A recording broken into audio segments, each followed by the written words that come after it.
Pemirsa, kita sampai di penghujung acara. Sekarang saya ke Profesor Romli. Bagaimana melihat undang-undang pencucian uang ini? Pertama ya, memang saya terlibat ya dalam penyusunan RUU pencucian uang sejak yang pertama perubahan dan terakhir ya. Pada saat perubahan yang terakhir ini, saya resisten terhadap pembuktian terbalik ya, satu. Yang kedua, pasal-pasal yang disebut pasif ya, pencucian uang pasif. Jadi mengapa di dalam pasal 34 Undang-Undang 8 2010 tidak ada penjelasan kan tentang patut diduga, itu tidak ada penjelasan. Tapi di dalam pasal 5 diberi penjelasan. Ada maksudnya itu. Asal supaya penegak hukum jangan sembarangan. Asal terima cuci uang. Hanya dugaan-dugaan kan. Karena patut diduga itu dalam penjelasan jelas. Suatu keadaan di mana penerima mengetahui bahwa transaksi itu melanggar undang-undang. Dan mengingini penjelasan itu, coba baca lagi. Jadi diwanti-wanti hari itu juga pada itu. Bahwa untuk penerima supaya jangan asal saja terima. Bahwa dia tidak mengetahui transaksi perlu dipegang. Itu rambu-rambunya. Nah kemudian yang kedua, jelas memang tidak perlu pembuktian lagi asal-usulnya. Kalau kita follow the money. Karena strategi dari korupsi ya, yaitu strategi pemberantasan korupsi itu pasti dia ingin mencari kekayaan. Tapi kekayaannya ya sekecil apapun kekayaan yang melanggar undang-undang. Dan itu harus dihabiskan. Korupsi tidak menghabiskan uang, tapi memenjarakan orang. Kan begitu. Dalam prakteknya di Indonesia, memenjarakan orang ya, tapi uangnya nggak kembali signifikan. Makanya kita buat undang-undang cuci uang. Tapi ini harus dibedakan ini. Ya. Illicit enrichment, satu hal. Ya kan? Pembuktian terbalik, lain hal. Karena illicit enrichment itu adalah setiap pejabat publik yang memiliki harta kekayaan yang sangat signifikan dan dia tidak bisa menjelaskan asal-usul kekayaannya. Pembuktian terbalik. Pejabat publik. Pejabat publik. Swasta. Pejabat publik. Illicit enrichment. Jelas di konvensi. Tetapi itu sudah kita ratifikasi, belum kita undangkan. Itu. Kalau Pak Tanah perlu membuktikan. Sudah. Belum sampai ini Pak. Ya. Jadi harus jelas. Ya. Yang kedua, yang baru nanti dalam undang tipikor yang kita sudah susun, illicit enrichment dan teringat pidana memperdagangkan pengaruh, trading in influence. Ya kalau itu diundangkan, Lutfi selesai memperdagangkan pengaruh, bukan penerima suap. Berarti enggak? Sekarang paling-paling mungkin ya. Karena belum terima, deliknya tidak selesainya bukan karena sukarela. Dia tidak mau menerima, tapi oleh karena tertangkap tangan. Ketahuan lebih dulu. Ya kan? Itu kan. Sekarang kita lihat, illicit enrichment itu belum jadi undang-undang. Trading influence belum jadi undang-undang. Jadi kita nggak bisa. Sistem hukum kita adalah kalau setelah ratifikasi perlu undang-undang pengesahan. Selama itu belum undang-undang pengesahan belum diundangkan, konvensi itu tidak bisa kita gunakan sebagai rujukan. Itu sistem. Sistem kita adalah non-self-implementing legislation. Common law ya. Begitu diadopsi, dia hanya lapor pada DPR, saya sudah adopsi ini berlaku untuk kita. Selesai. Jadi kita harus juga bisa membedakan mana yang harus menjadi rujukan, mana yang tidak. Kasus Lutfi ini menjadi sulit karena kita belum mengundangkan namanya tindak pidana trading in influence. Jadi terus bagaimana orang hartanya udah disita semua? Ya ini sebentar. Begini Pak, jadi kalau saya lihat, saya nggak boleh mencampuri perkara ini. Ya, saya juga harus tahu bahwa ada prinsip-prinsip tidak boleh mempengaruhi, saya nggak akan lari ke sana. Yang hanya saya tahu bahwa bagaimana follow the money kan. Itu kan, kalau KPK mau ke sana, follow the money, ya dia harus bisa membuktikan, paling tidak 2 alat bukti ada indikasi pencucian uang. Pasal 2 mengatakan harta kekayaan dari tindak pidana 1, 2, 3, 27 lah, butir ya, bukan 25, 27. Termasuk malah prostitusi masuk ya. Nah, jadi KPK itu harus memiliki indikasi dulu. Indikasi tentang bahwa yang diterima uang oleh katakanlah pasukan, maaf ya, contoh baik kok, pencerahan. Terima pasukan itu KPK sudah punya tahu ada indikasi dari sini. Tapi lihat kapan seorang pejabat di Indonesia itu tempusnya ya. Undang-Undang 2899 mengatakan tempusnya pasal 5 ayat 2 dan 3, pejabat negara, penyelenggara negara harus bersedia diperiksa kekayaannya sebelum, selama, dan sesudah. PP-nya dari itu, sesudah itu 5 tahun setelah menjabat. Harus lapor KPK diperiksa. Yang kedua, ayat 3-nya juga, dia harus melaporkan. Jadi kapan seseorang menjabat, katakanlah Oktober lah ya, tanggal 10, setelah Oktober kekayaan dia ke 10 Oktober ke depan. Ya harus dihitung. Kalau dia lapor KPK hari ini 10 juta, selama menjabat 50, selama menjabat berapa? Dihitung oleh divaluasi kan aset. Bukan oleh KPK, oleh akuntan Bapak. Berapa lebihnya, dari mana? Itu perhitungan dari. Tapi kalau illicit enrichment langsung ada dugaan asetnya meningkat, pejabat publik langsung suruh buktikan, pembuktian terbalik murni. Nah itu prosesnya ya. Itu yang konvensi tadi kan. Ya itu. Nah oleh karena itulah maka BK sangat berat saya kira untuk membuktikan bahwa uang yang diterima Otonah dan diberikan pada semua itu adalah berasal dari suap. Tidak mudah. Yang jelas berasal dari suap yang saya lihat, saya baca, itu Peridia Maharani.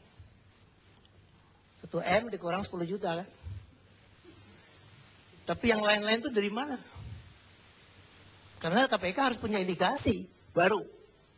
Bahwa yang lain-lain itu ada tindak pidananya, paling tidak. Masalah loh Pak. Jadi tidak sembarang orang terima uang kemudian ada tindak pidana langsung dia diklaim sebagai pencucian uang. Penjelasan pasal itu perhatikan, itu rambu-rambu. Debatnya panjang. Terutama nanti di pasal 77, 78. Mungkin terbalik. Seperti kasus Safarudin. Perlu nggak ada kejahatan pokoknya pasal 2 tadi? Pasal 2 jelas. Jadi harus ada. Berasal dari tindak pidana ABC tapi tidak perlu dibuktikan. Kalau kita mau nguber uangnya.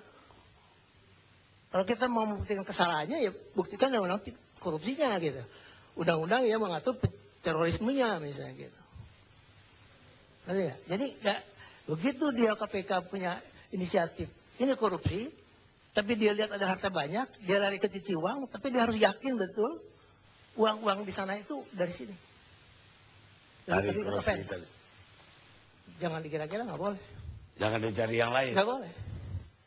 Nah, kalau misalnya illicit enrichment diundangkan, jadi lebih mudah lagi. Tidak perlu lihat ada predicate offense, langsung saja signifikan. Tidak bisa dibuktikan rampas. Tadi kan dalilnya bahwa itu kan ya kalaupun kita nggak tahu kita bisa suruh dia buktiin. Enggak, begini, ada rambu-rambunya. Pasal 63 Undang-Undang KPK dibaca saja. Kalau setiap orang merasa dirugikan karena lid, dik, dan tut yang dilakukan oleh KPK dianggap bertentangan dengan undang-undang, orang itu bisa minta kompensasi dan rehabilitasi. Satu. Kedua, Rabu lagi berikut. Pasal 19 Undang-Undang Tipikor. Bahwa barang-barang yang disita itu, setiap orang pihak ketiga yang beritikat baik, sebut itikat baik, terus hartanya ikut dirampas oleh putusan pengadilan, maka pihak ketiga itu bisa mengajukan keberatan pada Pengadilan Negeri Jakarta Pusat. Ramu kedua itu. Ramu ketiga, setiap penyidik, penuntut, hakim, dalam perkara TPU tidak boleh membocorkan rahasia informasi tentang sumber dari pencucian uang. Tidak boleh. Jadi banyak rambu-rambu sebetulnya. Kita siap rambu-rambu karena waktu itu saya agak khawatir ya. Dipakai salah gitu ya. Jadi orang jadi resah kan semua. Waduh, padahal nggak ada memang. Kalimat-kalimat itu jelas. Kalau saya tahu ada transaksi di sini, ya kan? Karena saya tahu. Dan saya ingin. Saya tahu transaksi itu melanggar. Tapi kalau saya nggak tahu, tidak termasuk pasal itu. Makanya ada penjelasan pasal 5 itu untuk mencegah berbeda dengan pasal 34. Dia memang pelaku. Kalau pelaku dia memang korupsi ya dia kasih dia simpan di mana-mana gitu. Otomatis. Ini yang harus sosialisasi saya kira, sosialisasi ya. Karena memang saya dulu minta 2 tahun, 3 tahun masa peralihan transisi. Sosialisasi. Tapi segera diundangkan nah itu. Maksud Bapak sosialisasi ke penegak hukum atau penegak hukum terutama harus paham dulu. Harus paham dulu. Jadi kalau begitu sampai kemana ini perkara menurut Bapak? Mentok di Patona dong? Gak tahu, itu bukan urusan saya nanti pengadilan. Silakan aja nanti pembuktian. Saya yakin mungkin KPK punya bukti-bukti yang lebih ya. Harusnya kan begitu. Bukti yang lebih bahwa Fatona sebelum kejadian kemarin dia juga melakukan tindak pidana lain yang diketahui oleh KPK. Itu lain soal. Ya kan, itu satu ya. Yang kemudian yang berikut yang juga perlu diketahui, siapa itu? Tadi Pak Kali mengatakan, siapa presiden PKS itu? Hanya presiden partai. Siapa itu Suswono? Dia menteri. Sama kan? Pendapat kita. Seseorang suap kalau dia punya ada kepentingan yang penyuap sudah jabatan, wewenang. Ada wewenang. Tapi kuota itu kan belum pernah terjadi. Penambahan itu. Penambahan kuota kan tidak dikeluarkan oleh Suswono. Suswono menolak. Ya nggak tahu. Udah, pokoknya sampai situ Pak ya. Ya. Pak saya tapi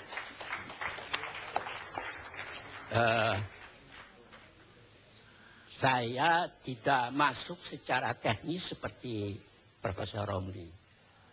Tapi nanti akan ada kelemahan karena hakim-hakim kita dan jaksa-jaksa kita, saya tidak tahu KPK, itu tidak mengikuti perkembangan hukum.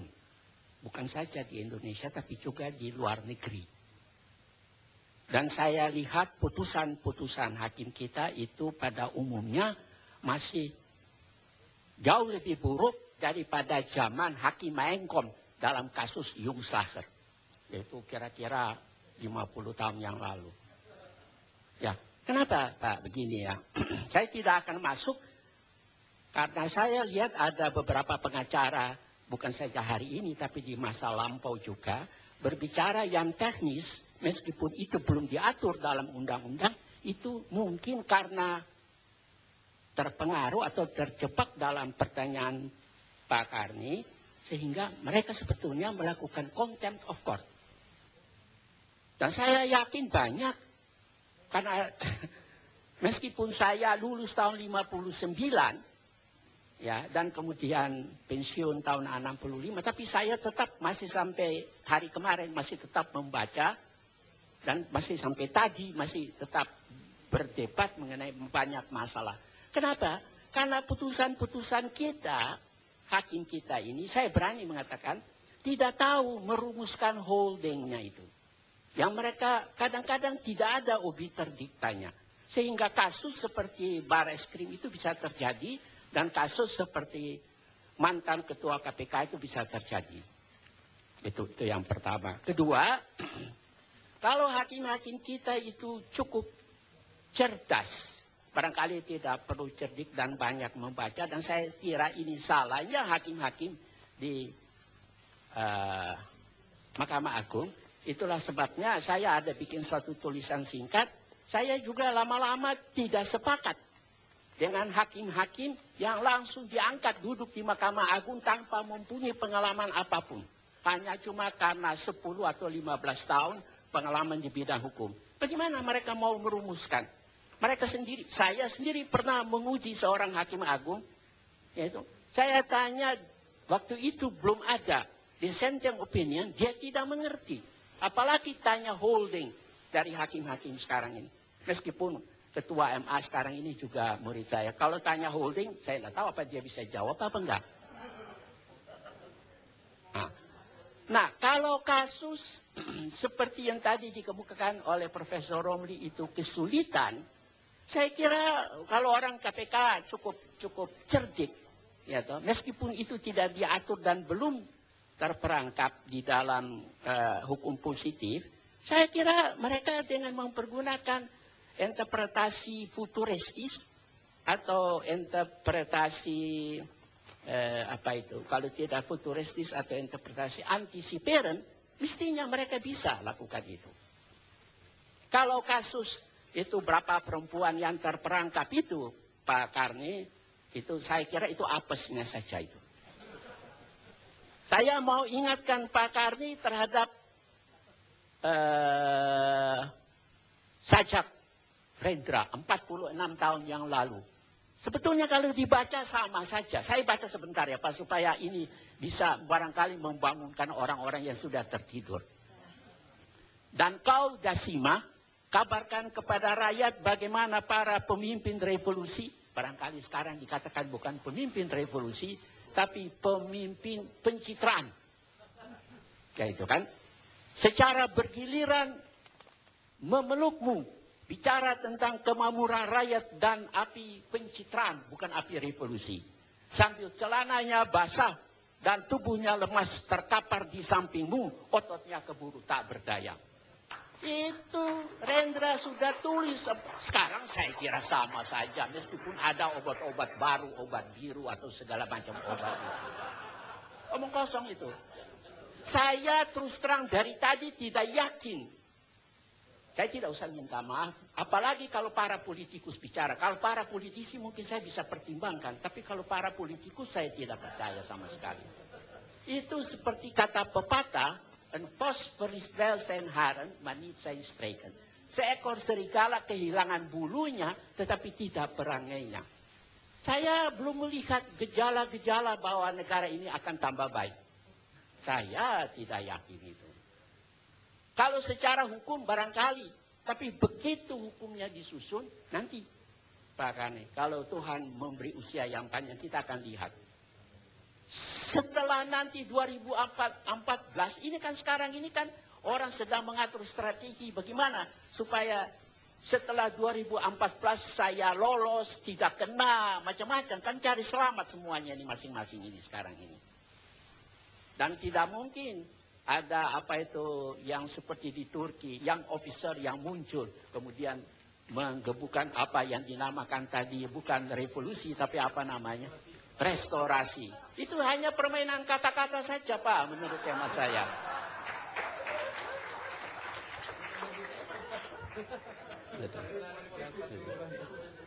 Jadi, saya terus terang, ya saya harus bicara secara terus terang.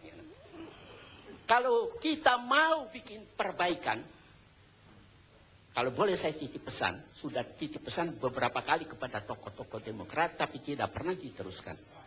Tapi malam ini saya mau kasih kepada seorang tokoh Demokrat yang dulu pernah benci sama saya.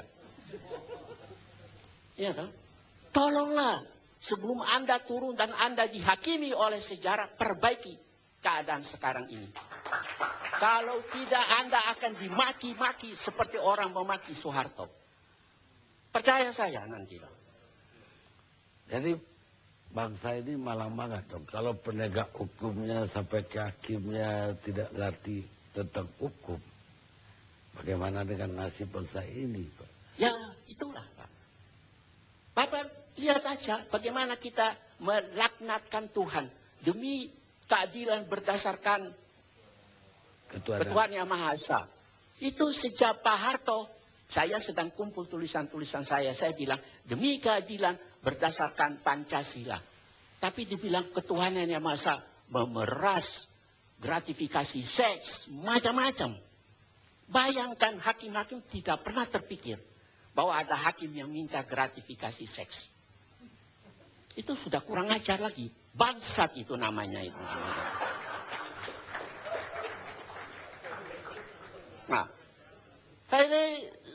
Pak Karni tahu tiap kali saya selesai dari sini, mesti saya dapat telepon macam-macam. Bahkan kalau saya tidak muncul ditanya, "You ada apa dengan Pak Karni sehingga you tidak diundang oleh Pak Karni?" Saya sudah siap waktu datang, tidak ada satu orang pun PKS hadir di sini. Saya dulu mengharap ini partai putih bersih. Tapi ternyata ini partai sudah apa, celomberat lah gitu. Sangat disayangkan. Bagaimana itu? Orang-orang beragama yang harus kita hormati. Maka saya teringat ada seorang tokoh sekarang mungkin sudah masuk partai mana saya tidak tahu. Pendiri PKS. Ya, nggak tahu dia masuk mana. Hanura. Coba ini, kualat. Ucapan dia itu saya catat itu. Cuma tidak sempat saya bawa di sini. Sebab waktu saya ditanya datang, catatan saya ada di Surabaya. Saya kebetulan di Jakarta.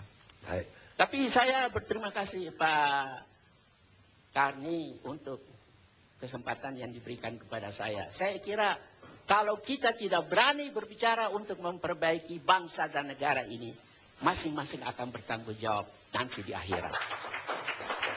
Baik. Mas Yo. Baik, temanya dari PKS ini akan kemana? Saya ingin bertanya dulu Pak Karni. Yang sebetulnya yang masyarakat adili dari PKS ini korupsi atau kemunafikan, kalau betul. Kalau yang diadili dari PKS sebetulnya lebih tinggi lagi dari korupsi, yaitu kemunafikan, hipokrisi. Sebetulnya kita lagi mengadili semuanya. Ada yang mengatasnamakan agama, tapi ada yang mengatasnamakan nasionalisme. Semuanya bullshit berarti. Jadi supaya semuanya kena, kita belajar bukan cuma di kalangan elit, di kalangan rakyat juga hipokrisi berlangsung. Saya kira mundurnya rumah sakit di Jakarta belasan dari program Jakarta Sehat. Antara lain karena bahkan orang mampu beli pulsa dan lain sebagainya mengaku miskin.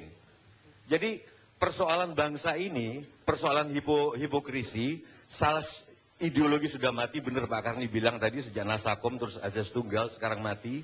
Satu-satunya sandaran saya Pak Karni adalah cinta. Itu yang sekarang dikoyak-koyak, wartawan tidak membangun cinta. Berita-berita dari PKS seolah diturunkan bahwa seorang Don Juan itu peletnya adalah duit. Padahal Don Juan laki-laki nggak begitu. Saya pembukaan wayang saya sebetulnya ingin mengatakan bahwa cinta itu ada. Bukan karena cuma duit. Ini bahaya, nanti seluruh masyarakat mengatakan bahwa kalau aku ingin menaklukkan perempuan harus dengan duit. Mestinya wartawan juga harus di tengah krisis kayak gini harus cari tokoh-tokoh yang bisa menggait banyak perempuan tanpa uang. Enggak, bukan seperti ya. Problemnya saya setiap wayangan ada keluhan dari anggota Twitter saya, Pak. Kenapa kok yang disorot para kok kayak nggak ngerti gitu yang hadir, padahal ini lawyer-lawyer. Sementara rakyat ngerti. Saya kalau ketemu orang Padang, orang Bugis, orang Aceh itu ngerti simbol-simbol wayang. Jadi pada siapa saya berharap kalau intelektual dunia simbol aja nggak ngerti. Mau jadi hakim kayak apa? Nah, yang ingin saya tandaskan Pak Karni, di dalam zaman ketika sudah nggak ada ideologi seperti ini, mestinya wartawan itu menggali jangan-jangan perempuan-perempuan yang itu bukan cuma ngarep duit. Perempuan itu kompleks. Mestinya wartawan tanya, sehingga masyarakat itu mengharapkan cewek itu tertarik pada Mas Fatona karena begininya. Siapa tahu dia romantis. Loh, siapa tahu. Perempuan itu kompleks, karena menyebut Rendra, saya akan sebut perempuan bagai belut. Meski telah kau kenali segala lekuk-liku tubuhnya, sukmanya luput dari genggaman. Nah, di zaman ketika ideologi nggak ada, saya hanya percaya pada tokoh-tokoh yang digerakkan oleh cinta. Misalkan cintanya ditolak oleh seorang gadis, dia ingin memuaskan seluruh gadis dengan membela negara. Seperti hanya Che Guevara, waktu dia keliling, banyak ketemu gadis-gadis, akhirnya dia berjuang kemerdekaan untuk sebenarnya nyenengin gadis-gadis. Asik, seperti Castro, seperti Mao Zedong. Di Indonesia ada, saya nggak usah sebut namanya, salah seorang presiden. Sebetulnya kalau kita tokoh sejarahnya, karena waktu di Surabaya, dia diusir sama gadis Belanda, dikatakan anjing. Tapi sejarah nggak menulis itu, sejarah cuma yang gede-gede, padahal didorong oleh cinta. Karena itu udah memproklamasikan Indonesia. Nah, ini romantisme begini harus dibangun sekarang ini. Kalau enggak, pemuda-pemuda sekarang percayanya bahwa pelet adalah duit. Itu yang saya nggak sepakat. Saya masih yakin bahwa cinta itu ada. Bukan merusak pasaran. Misalkan gini, misalkan sekarang tiba-tiba ditarik di tengah berita Fatona dan lain sebagainya. Meskipun Pak Fatona bisa saja dia romantis. Kita nggak tahu. Tapi pers nggak mau tulis itu. Dan bisa saja yang dicari oleh perempuan-perempuan itu sebetulnya bukan duitnya. Tapi misalkan ada cerita dari Hungaria, Pak, yang diterjemahkan oleh Fuad Hasan. Ada seorang mahasiswa yang nggak lulus-lulus dan dia merasa harus lulus kalau dia bisa ngenain gadis itu. Dosennya. Jadi, ya seperti wayang tadi, tapi sebagian sini nggak ngerti sih, ya Pak. Pak terakhir, Pak Karni. Waktu salah seorang putra presiden kita dikerubungi cewek-cewek, semua orang menduga karena duitnya. Habis. Semua orang menduga karena duitnya. Saya tulis di Gatra waktu itu. Jangan-jangan cewek itu mendekati si tokoh ini bukan karena duit. Karena perempuan itu kompleks. Bisa aja perempuan itu bersaing, ngasih apa yang dikasih perempuan lain. Apa yang dikasih, dia ingin memberikan ke dia. Apa yang dia ingin dikasih, dia ingin memberikan ke dia. Seperti Cinta Casanova. Saya kira mohon peristiwa seperti ini tidak membunuh romantisme di Indonesia. Karena itu dasar dari sebuah revolusi. Terima kasih. Pemirsa, untuk menghormati Profesor saya, tapi saya akan kutip sebuah sajak di bukunya beliau yang saya baca 20 tahun lebih yang lalu. Sajak itu berbunyi, tidak semua orang yang di luar penjara itu adalah orang baik-baik. Dan tidak semua orang dalam penjara itu penjahat. Ditulis seorang napi tidak bernama di penjara Italia.